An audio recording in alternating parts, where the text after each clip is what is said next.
Merci d'avoir accepté notre invitation. Le plaisir est partagé. Alors, vous êtes journaliste diplômé du CESTI, vous êtes chroniqueur, vous êtes donc l'auteur de cet ouvrage Billet de départ, un ouvrage de 151 pages que vous avez publié donc le deuxième après Billet de salon. Billet de départ, billet B-I-A-I-S, pas comme billet d'avion, même si on parle de départ. En page de couverture, vous avez mis la photo du palais présidentiel. Avant d'entrer en profondeur donc dans le document, on va essayer de commenter la page couverture donc billet B-I-A-I-S.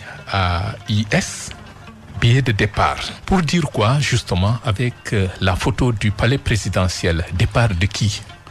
Comme vous l'avez si bien remarqué, la page de couverture, il y a une photo, une très belle photo d'ailleurs du palais présidentiel, du palais sénégalais, de notre présidence. Donc, billet de départ parle du départ du président Macky Sall, parle surtout de son second et dernier mandat, comme il avait dit dans un de ses ouvrages.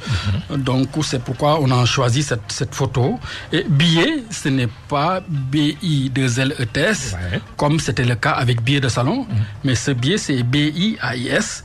Donc, c'est un départ, mais un départ qui n'a pas été une ligne droite.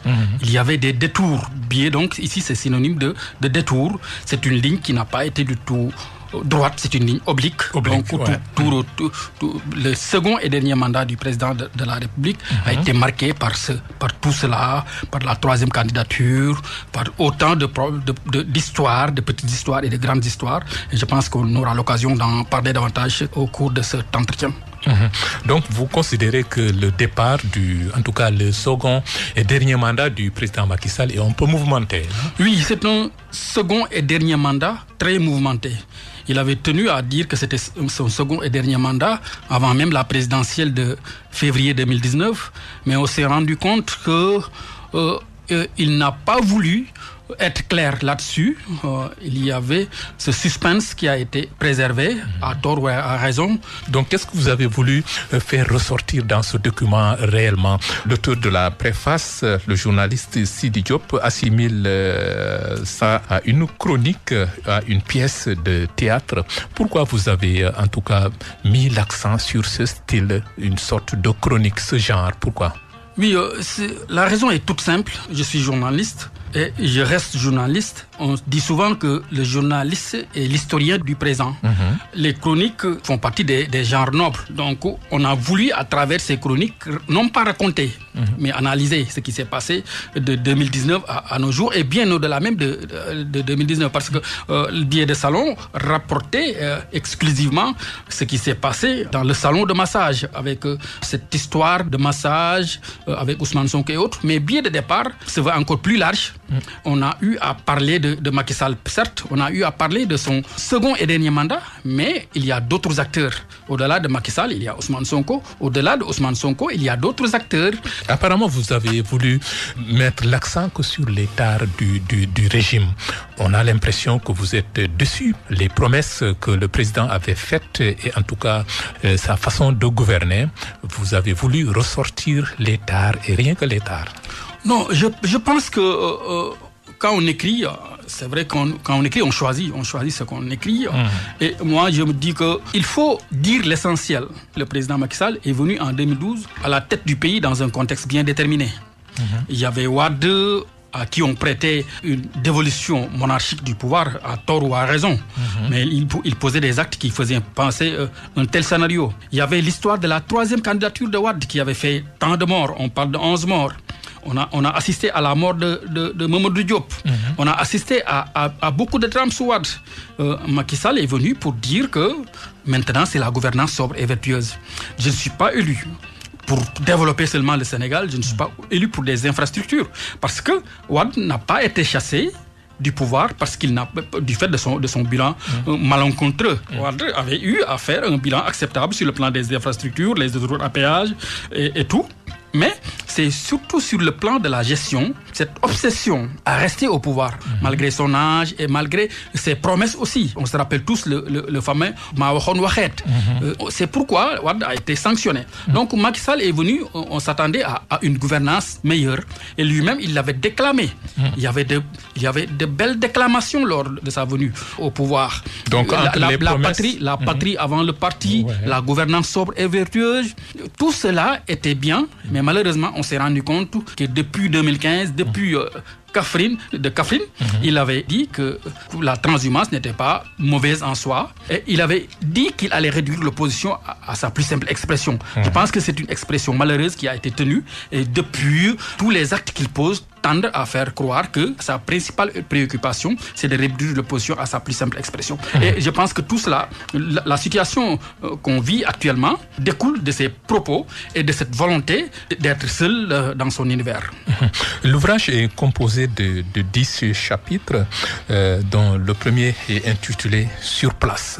Sur place, vous avez voulu mettre l'accent sur une sorte de caractère statique dans sa gouvernance. Oui. Si vous remarquez, le premier texte, le texte qui ouvre le livre, c'est l'accident. C'est un accident qui est à Kaffrine, à Nibi, plus précisément.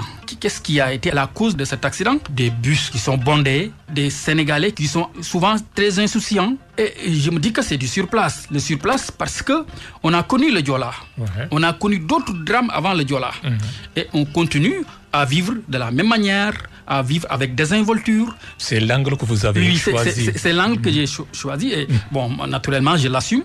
Et que beaucoup de Sénégalais pensent comme moi. Le futur président de la République doit s'inspirer de tout cela, de nos mots, de nos terribles déceptions, pour ne pas commettre l'irréparable. Parce que jusqu'ici, c'est du surplace, c'est la danse du scalp, un pas en avant, un pas en arrière. Et ce n'est pas cela qui va développer ce pays, ce cher pays qu'on aime tant. Je rappelle que nous recevons notre confrère Mame Gor Ngom, diplômé en lettres, en sciences politiques et relations internationales à l'université Gaston Berger de Saint-Louis. Donc, Mame Gor Ngom, journaliste formé au CESTI. Toujours dans ce document, vous parlez dans le chapitre 2 de la petite histoire. Le chapitre 2 est intitulé La petite histoire. Macky Sall et le sens de l'histoire.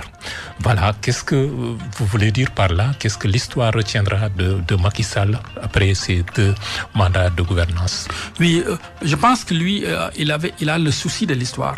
On le voit souvent invoquer l'histoire d'une manière ou d'une autre, à plusieurs reprises, même invoquer ses racines. Quand il a fait son discours le 3 juillet dernier, il a même dit que c'était un homme de parole et qu'il tenait à respecter sa parole.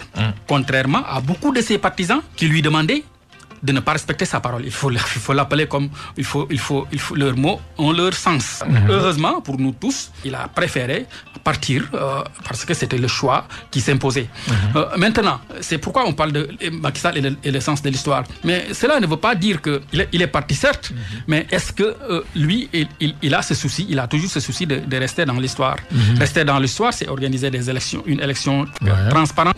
Vous avez choisi librement d'être un peu critique à son endroit parce que voilà, vous ne relevez que pratiquement que des aspects assez négatifs, alors qu'on a noté des réalisations, des aspects positifs dans son régime, non? Oui, je pense que le livre n'est pas destiné à faire un bilan ou à souligner des aspects positifs ou négatifs. Nous sommes dans le champ de l'analyse. Le champ de l'analyse, c'est pas le champ de l'investigation ou bien du compte-rendu. Ou bien de l'enquête pour voir ce qui s'est passé ou ce qui ne s'est pas passé. En termes d'infrastructure, je pense qu'il a eu à faire quelque chose. Et puis, c'est dans une démocratie, à la limite, c'est banal. Si un chef d'État est élu, c'est pour faire des infrastructures. Et ça ne doit pas être un événement. Je pense qu'il faut qu'on évite aussi d'infantiliser notre démocratie. Ce qui se passe, nous voulons une démocratie majeure, à l'image des plus grandes démocraties du monde. En France, on n'organise pas des inaugurations comme ça, qui prend toute la journée, des gens qui applaudissent. Non, pas banalisé, c'est très important, mais moi je me dis que ça ne vaut pas la peine d'être célébré comme on le fait ici sous nos tristes tropiques. Les réalisations, c'est bon, mais les pouvoirs sont élus pour faire des réalisations. On peut dire bravo. Ils ont posé des actes, mais une fois de plus, le livre, c'était pas destiné à faire le bilan des réalisations et autres. Je pense que si dans un autre livre, dans un autre contexte, on pourrait peut-être parler de ces réalisations, ou bien d'autres plus outillés que moi peuvent parler des réalisations de Macky Sall, des réalisations qui sont valables. Il a eu à faire des choses qui sont très bien, comme Wade avait un actif. Il s'agit d'une gouvernance, mais c'est lui le président de la République. Et moi, je me dis que j'ai un angle de traitement. L'angle de traitement, c'est de parler de ce qui ne marche pas. Et surtout parler des leçons qui ne sont pas apprises. Pour que demain, le futur dirigeant ne fasse pas les mêmes erreurs. Et j'ai choisi d'écrire ce que je sens, ce que je constate. Les faits sont là. C'est ce que je voulais faire et je l'ai fait. Je ne dis pas que Macky Sall n'a rien fait. Je ne dirai pas. Et même les opposants ne peuvent pas dire ça. Donc, mais une analyse, c'est une analyse. Et j'ai pris la décision de faire une analyse. Faire une analyse, ce n'est pas parler d'infrastructures, parler des choses. C'est pas mon style. Ce n'est pas mon choix et je l'assume. Très bien. En tout cas, merci beaucoup. Merci beaucoup, Mme Gorgom. Merci d'avoir accepté notre invitation. Merci de m'avoir invité. Je rappelle que vous êtes donc journaliste, chroniqueur, auteur du livre Billet de départ, le deuxième, après Billet de salon, donc Billet de départ, un livre de 151 pages où vous analysez un peu la fin du second mandat du président de la République, une analyse froide sur, en tout cas, la gouvernance du régime de Macky Sall. Merci d'avoir accepté. Merci beaucoup. Merci à Ibrahima Diamé, merci à Abdoulaye Diallo, merci à Khoudia Dia, c'était Khalam.